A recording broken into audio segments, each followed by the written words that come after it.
In June of 2025, I decided to buy Dune Awakening. I loved literally every single thing about it, but I didn't have anyone to play it with. And as all of my friends moved on to different games and tried to play different things, I was just drawn into the games that they were playing, and I just let Dune Awakening kind of take a back seat in my gaming library. And there, Dune Awakening sat for 8 months before I decided to come back and play it. And you know what ended up happening? There was a sale on Steam, and all of my friends decided to buy it. I want to let it be known that I had been touting and saying everything that I could about this game to make them buy it, but they were like, no, it's too much. There's no way it's actually that good. But you know what? They have now given me their formal apologies and now finally see the greatness that is Dune Awakening.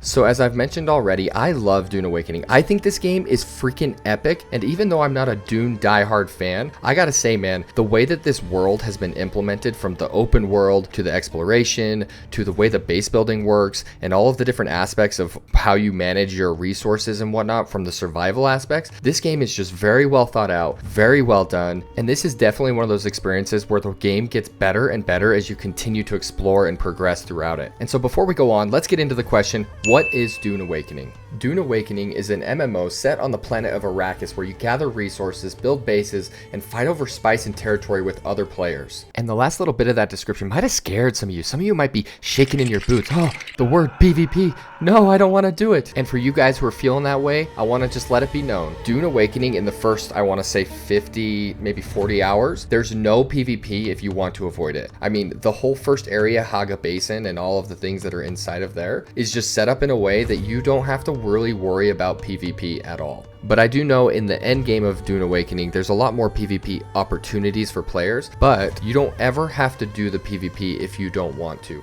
There's high risk, high rewards in those situations, but I do know that Funcom have announced that they're starting to go a more PvE focused route, which means that they're going to be adding more and more content to the PvE of the end game of Dune Awakening so that it can keep players like you and me engaged for long periods of time. And so now that you have a base understanding of what Dune Awakening is, let's talk about the world of Arrakis that Funcom have made come to life, because it truly is something special.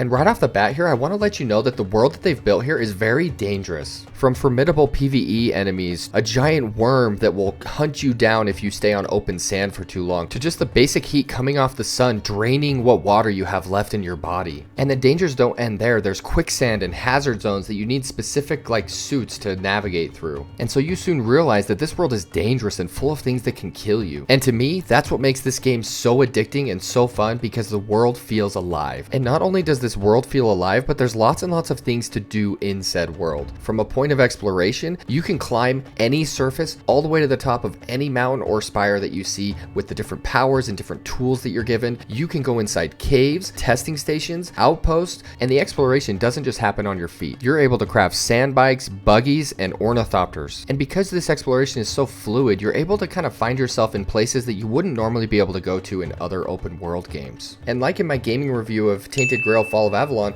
I mentioned in that game that you get distracted from your main objective left and right because of the different things that you're seeing along your path. And the same thing is happening here in Dune Awakening. And a lot of the times when you do these sidetrack missions, you're rewarded really greatly with schematics or building materials that help to either progress your story or your ability to create things in the world. And that segues perfectly into the crafting and the building aspects of this game. And yeah, you heard me correctly. Dune Awakening is for sure a survival game through and through. And what that means is with this crafting and this building, it is key to progressing in this game into harder and harder areas and becoming stronger and stronger. And so with that, just so you understand, the crafting essentially lets you build weapons, armor, vehicles, and tools to use out in the open world, such as a welding tool and a mining tool for gathering materials while you're out there. And pretty early on, you're going to realize, oh shit, I can't make everything just out of my inventory. And that's where your base comes in. At your base that you build, you have the opportunity to create different fabricators and different things to essentially enhance your crafting experience to be more complex, to give you more powerful gear, more powerful weapons. And while I know in every survival game, this is the gameplay loop that you come for, I just feel like the way that Dune Awakening has implemented this crafting feature and the building feature is so streamlined that even people like me who don't like to just sit in menus and try and figure out what I'm going to do in order to build something, they have made these menus very easy to understand. They have made the building extremely easy to use. And so I'm just left with this feeling of I want to interact with these systems, even though in other survival games, I am annoyed as hell to interact with these systems. And Dune Awakening, I'm just going to say it, is the best survival game that I've ever played. And one last thing before I move away from the crafting and the building is the way that you actually learn how to build and craft more things. And that's the research tab. The research tab in Dune Awakening is basically your long-term progression planner where you spend intel to unlock schematics and tech trees for gear, survival tools, base building, and vehicles. And so essentially you have this long-term progression going on that just keeps you engaged for long periods of time where you're unlocking things left and right as you continue to progress in this game. And the way that you unlock these things is through exploring the world and upgrading your character. And I love this because it just gives you that sense of progression as you're going throughout the game, and there's always that one more thing that you're working towards. And you might be thinking to yourself at this point, Skooks, I think that survival games are boring because all you do is gather materials and build things, and I'm just not very engaged when it comes to like things like the combat. And to you, good sir, I say, one, valid point, survival games usually aren't fun to do the combat, and two, you're in for a surprise because Dune Awakening has some of the best combat that I've ever seen in a survival game.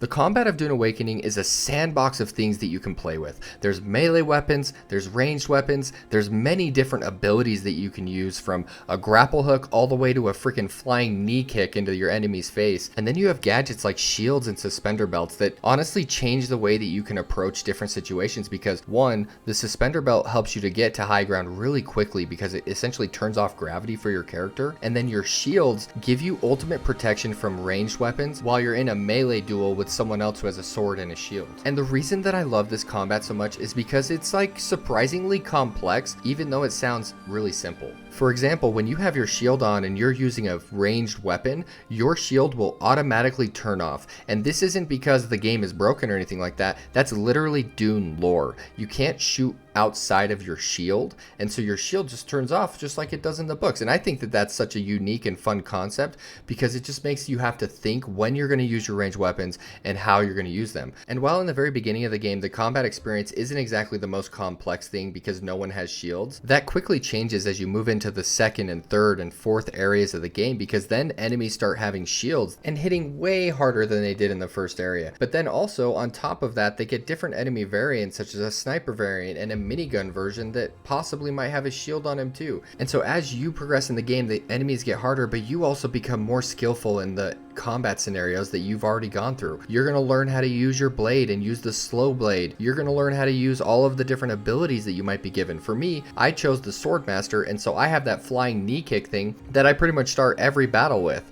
And then I also learned about this like submachine gun that takes down shields pretty quickly, and so I use it to break the shields down of some of these enemies that I'm fighting fighting to then stun them and take them out. And so what's cool about this game is you have a lot of different variations of the combat that you can explore and take in your own way.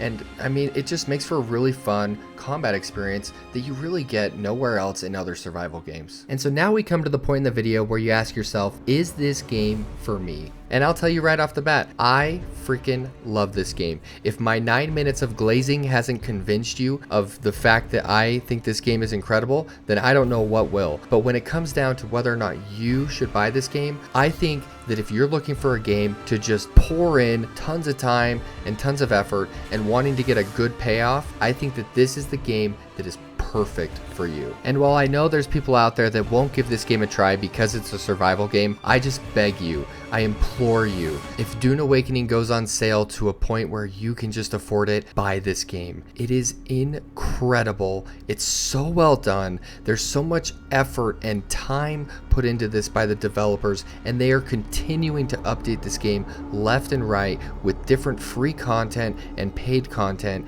and there's just no way that you would be sad that you bought this game. It is a love letter to Dune fans, and while I'm not the perfect Dune fan, I sure as hell had a good time playing Dune Awakening. I hope to see you on Arrakis, and I'll see you guys in the next one.